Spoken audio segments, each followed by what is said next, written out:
Well folks, here we are again. In today's episode we're going to be going over Pablo.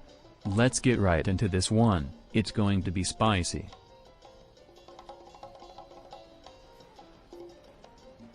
Every time something happens, as in, he gets exposed, he will often message me about it on Twitter and ask me to help him. 9 times out of 10 the person he is asking me to target is a minor, which I have discovered several times.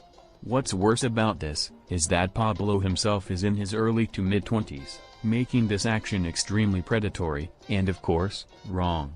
I will be referring to these people as Robert and Catherine, for the sake of this video, but he will know who they are. Both of which I have on good account are under the ages of 18. And while I am also over the age of 20, I cannot go out of my way to harass a minor. The thought of it makes me sick to my stomach. The thought that you, as a 20-something-year-old, are asking me, another 20-something-year-old, to harass and target minors is sickening. And more importantly, it highlights the underlying predatory behavior of Pablo that is most likely being restricted by his current living conditions or affairs. First off, Robert.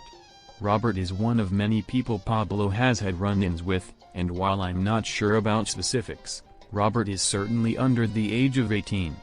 Robert has frequently hacked accounts belonging to Pablo and others, although the victims often tend to be adults. How you could manage to be outwitted by a child is sad, but also hilarious.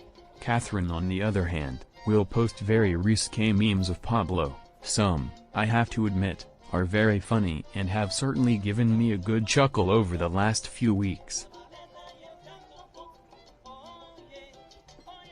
More often than not, Pablo will spam other channels with DMCA takedowns, while also synonymously posting videos from popular children's cartoons, which are often taken down by a channel called Kids Clips. Kids Clips is the subject of many of his videos, simply because he violates copyright all of the time, and abuses this system to get what he wants. Still on my channel, there is a copyright strike, in which I made a meme of one of his videos. It is very self-evident that he rejects any form of criticism, even when it is legitimate. Often, he will abuse the copyright takedown system, and send out multiple copyright requests at once, spamming whoever and whatever he doesn't like. I find it highly likely that he will attempt to take down this video in the same way, so I will be using his content sparingly and within the terms of the Fair Use Act.